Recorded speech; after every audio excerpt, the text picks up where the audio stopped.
राधे राधे जी। आज है अक्षय तृतीया। आज हम सभी हिंदी में आइए श्रवण करते हैं गीता जी का 7वां अध्याय।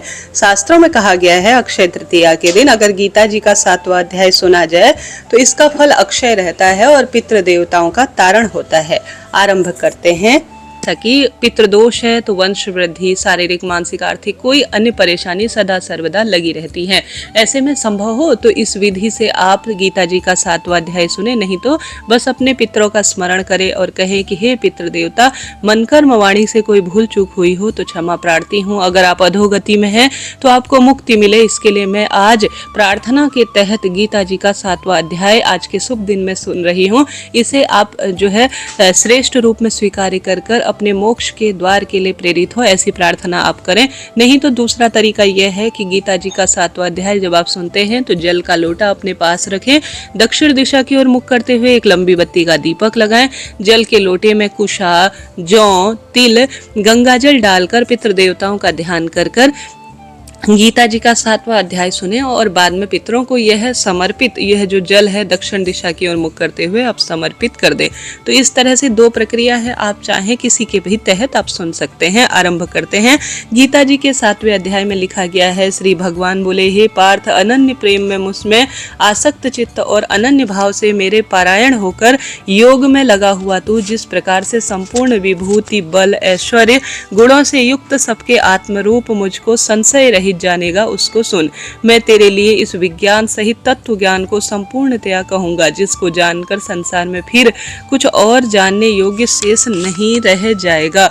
हजारों मनुष्यों में से कोई एक मेरी प्राप्ति के लिए यत्न करता है और उन यत्न करने वाली योगियों में कोई भी एक मेरे पारायण होकर मुझको तत्व से अर्थात यथार्थ रूप में जानता है। पृथ्वी, अग्नि, वायु, आकाश, मन, बुद्धि और अहंकार भी इस प्रकार यह 8 प्रकार से विभाजित मेरी प्रकृति है। यह 8 प्रकार के भेदों वाली तो अपरा अर्थात मेरी जड़ प्रकृति है। और हे महाभावो, इससे दूसरे को जिससे यह संपूर्ण जगत धारण किया है मेरी जीव रूपा परा अर्थात चेतन प्रकृति जान। हे अर्जुन, तू ऐसा समझ कि संपूर्ण भूत इन दोनों प्रकृतियों से ही उत्पन्न होने वाला है और मैं संपूर्ण जगत का प्रलव और प्रलय हूँ अर्थात संपूर्ण जगत का मूल कारण मैं ही हूँ। हे धनंजय, मुझसे भिन्न दूसरा कोई भी परम कारण नहीं है। यह संपूर्ण जगत सूत्रों में और सूत्रों के मणियों में सदृश मुझको गुथा हुआ है। हे अर्जुन, मैं जल में रस हूँ, चंद्रमा में सूर्य प्रकाश हूँ और सूर्य में मैं संपूर्ण प्रकाशमान हूँ। संपूर्ण वेदों में मैं ओमकार हूँ, आकाश में मैं शब्द हूँ और पुरुषों में मैं पुरुषत्व हूँ। मैं पृथ्वी में पवित्र हूँ, गंध में और अग्रिम में मैं तेज हूँ और संपूर्ण भूतों में उसका जीवन हूँ और तपस्वियों में मैं तप हूँ। हे अर्जुन, तो संपूर्ण भूतों का सनातन बीज मुझको ही जान। मैं बुद्धिमानों की बुद्धि और तेजस्वियों का तेज हूँ। हे भरत श्रेष्ठ, मैं बलवानों का आशक्त और कामनाओं से रहित बल अर्थात सामर्थ्य हूँ और सब भूतों में धर्म के अनुकूल अर्थात शास्त्र के अनुकूल काम हूँ। और जो भी सतगुण से उत्पन्न होने वाले भाव हैं और जो रजोगुण तथा तमोगुण से होने वाले भाव हैं उन सबको तो मुझसे ही होने वाला है ऐसा जान, परंतु वास्तव में उसमें मैं और वे मुझ में नहीं है। तीनों के कार्य रूप सात्विक, राजस और तामस, इन तीनों प्रकार के भावों से यह संसार प्राणी समुदाय मोहित हो रहा है। इसलिए इन तीनों गुणों से मुझ अविनाशी को नहीं जानता, क्योंकि यह अलौकिक अर्थात अति उद्धृत त्रिगुणमयी मेरी माया ही दुरस्त है। परंतु जो पुरुष केवल मुझको ही निरंतर भजते हैं वह इस माया का उल्लंघन कर जाते हैं अर्थात संसार से तर जाते हैं। माया के द्वारा जिनका ज्ञान हारा जा चुका है, ऐसे आसुर स्वभाव को धारण किए हुए मनुष्यों में नीच दूषित कर्म करने वाले मूढ़ लोग मुझको नहीं भजते। हे भरतवंशियों में श्रेष्ठ अर्जुन, उत्तम कर्म करने वाले अर्थार्थी, आत्र, जिज्ञासु और ज्ञानी, ऐसे 4 प्रकार के भक्तजन मुझको भजते हैं। उनमें नित्य मुझ में एकाकी भाव से स्थित अनन्य भक्ति प्रेम वाला ज्ञानी भक्त मुझे अत्यंत प्रिय है और उत्तम है, क्योंकि मुझको तत्व से जानने वाले ज्ञानी को अत्यंत प्रिय हूँ और वह ज्ञानी मुझे अत्यंत प्रिय है। ये सभी उदार हैं, परंतु ज्ञानी तो साक्षात मेरा ही स्वरूप है, ऐसा मेरा मत है, क्योंकि वह मतगत मन बुद्धि वाला ज्ञानी भक्त अति उत्तम गति स्वरूप मुझ में ही अच्छी प्रकार से स्थित है।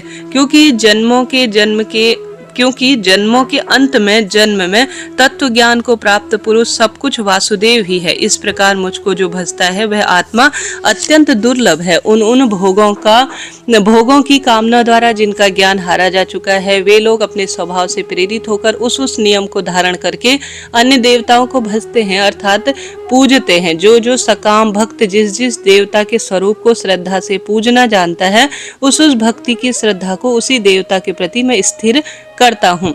वह पुरुष उस श्रद्धा से युक्त होकर उस देवता का पूजन करते हैं। उस देवता से मेरे द्वारा ही विधान किए हुए उन इच्छित भोगों को निसंदेह मैं प्राप्त करता हूँ, परंतु उन अल्प बुद्धि वालों का फल नाशवान है तथा वे देवताओं को पूजने वाले देवता को प्राप्त करते हैं और मेरे भक्त चाहे मुझको जैसे भी भजे अंत में मुझे ही प्राप्त होते हैं। बुद्धिमान पुरुष मेरे अनुत्तम अविनाशी परम भाव को नहीं जानते। मन इंद्रियों से परे मुझ सच्चिदानंद परमात्मा को मनुष्य की भांति जन्म कर व्यक्ति भाव को प्राप्त हुआ मानते हैं। अपनी योग माया से छिपा हुआ मैं सबके प्रत्यक्ष नहीं होता, इसलिए वह अनजाना जन समुदाय मुझ जन्म रहित अविनाशी परमेश्वर को नहीं जानता अर्थात मुझको जन्मने और मरने वाला समझता है। हे अर्जुन, पूर्व में व्यतीत और वर्तमान में स्थित और आगे होने वाले सब भूतों को मैं जानता हूँ, परंतु मुझको कोई भी श्रद्धा भक्ति रहित पुरुष नहीं जानता। हे भरतवंशी अर्जुन, संसार में इच्छा और द्वेष से उत्पन्न सुख दुख आदि द्वंद्व रूप से मोह से संपूर्ण प्राणी अत्यंत अज्ञानता को प्राप्त हो रहे हैं। द्वंद्व निष्काम भाव से श्रेष्ठ कर्मों का आचरण करने वाले जिन पुरुषों का पाप नष्ट हो गया है, वह राग द्वेष जनित द्वंद्व रूप से मोह से मुक्त दृढ़ निश्चयी भक्त मुझको सब प्रकार से भजते हैं। मेरे शरण होकर जरा और मरण से छूटने के लिए यत्न करते हैं, वह पुरुष उस ब्रह्मा को, संपूर्ण अध्यात्म को, संपूर्ण कर्म को जानते हैं। जो पुरुष अधिभूत और अधिदैव के सहित तथा अधियज्ञ के सहित सबका आत्मरूप मुझको अंत काल में जानते हैं, वह युक्त चित्त वाले पुरुष मुझे जानते हैं अर्थात मुझे प्राप्त हो जाते हैं। इसके साथ ही महादेव कहते हैं, भगवान शिव माता गौरी को बताते हुए कहते हैं, हे पार्वती, अब मैं 7वें अध्याय का महत्व तुम्हें सुनाता हूँ, जिसे कानों में सुनने मात्र से अमृत राशि भर जाती है। पाटलिपुत्र नामक एक दुर्गम नगर है, जहाँ गोपुर अर्थात द्वार बहुत ही ऊंचा है। उस नगर में शंकुकर्ण नाम का एक ब्राह्मण रहता था। उसने वैश्यवृत्ति का आश्रय लेकर बहुत धन कमाया, किंतु न कभी पितरों का तर्पण किया और न ही देवताओं का पूजन किया। वह धन उपार्जन में तत्पर होकर राजाओं को ही भोज दिया करता था। एक समय की बात है, उस ब्राह्मण ने अपना चौथा विवाह करने के लिए पुत्रों और बांधवों के साथ यात्रा की। मार्ग में आधी रात के समय जब वह सो रहा था, तब एक सर्प ने कहीं से आकर उसके हाथ में काट लिया। उसके काटते ही उसकी ऐसी दशा हो गई कि मणि मंत्र और औषधि आदि से भी उसके शरीर की रक्षा असाध्य जान पड़ी थी। तत्पश्चात कुछ ही क्षणों में उसके प्राण प्रखेर उड़ गए और वह प्रेत बन गया। फिर बहुत समय के बाद वह प्रेत सर्प योनि में उत्पन्न हुआ और दर दर पर भटकने लगा। उसका वित्त धन की वासना में पूर्ण रूप से मन बधा हुआ था। उसने पूर्व वृतांत का स्मरण करके सोचा, मैंने घर के बाहर करोड़ों की संख्या में जो अपना धन गाड़ रखा है, इससे इन पुत्रों को कैसे वंचित कर स्वयं ही उसकी रक्षा करूंगा। सांप की योनि से पीड़ित होकर पिता ने एक दिन स्वप्न में अपने पुत्रों के समक्ष आकर अपना मनोभाव बताया। तब सवेरे उठकर पुत्र जो है बड़े विस्मृत भाव के साथ एक दूसरे को स्वप्न में कही हुई बात बताई। उसमें से मझला पुत्र कुदाल हाथ में लेकर घर से निकला और जहां उसके पिता सर्प योनि धारण किए हुए थे, उस स्थान पर गया। यद्यपि उसे धन के स्थान का ठीक ठीक आभास नहीं था, फिर भी चिन्हों के माध्यम से ठीक उसने निश्चय लिया और लोभ बुद्धि के कारण वहां पहुंचकर बांबी को खोदना आरंभ किया। तब उस बांबी ने बड़ा भयंकर वहां से सांप प्रकट हुआ और बोला, अरे मूर्ख, तू कौन है, किस लिए आया है, यह बिल क्यों खोद रहा है, किसने तुझे यहाँ भेजा है, सारी बात मेरे सामने बता। मैं आपका पुत्र हूँ, मेरा नाम शिव है। पुत्र बोला, मैं रात्रि में देखे हुए स्वप्न से आश्चर्यचकित होकर यहाँ स्वर्ण लेने के कौतूहल से आया हूँ। पुत्र की ऐसी वाणी सुनकर वह सांप हंसता हुआ उच्च स्वर में इस प्रकार स्पष्ट बोला, यदि तू मेरा पुत्र है तो मुझे शीघ्र ही बंधन से मुक्त कर, मैं दर दर भटक रहा हूँ। मैं अपने पूर्व जन्म के गाड़े हुए धन के लिए सर्प योनि में उत्पन्न हुआ हूँ।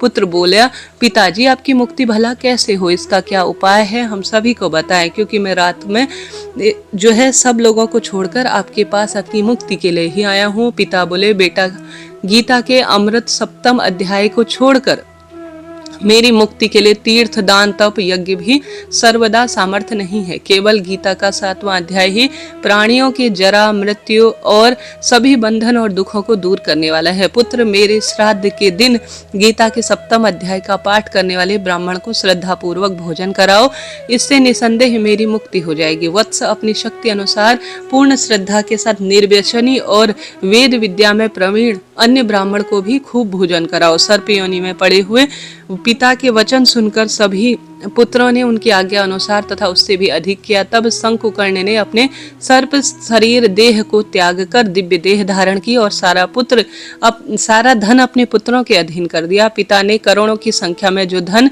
उनको आपस में बांट लिया। उनसे पुत्रों में इतनी सुंदर बुद्धि आई कि पुत्र प्रसन्न होकर उनकी बुद्धि ऐसी लगी कि धर्म पारायण वह खूब हो गए और उन्होंने बावड़ी, कुआं, पोखरा, यज्ञ और देव मंदिर निर्माण कराए और धन का उपयोग किया और अन्नशाला भी बनाई। उसके पश्चात सदा सर्वदा वह गीता जी के 7वें अध्याय का जप करते रहे। उनके सभी पितरों को इससे मोक्ष मिला और उन्हें भी अंत में मोक्ष मिलकर वैकुंठ की प्राप्ति हुई।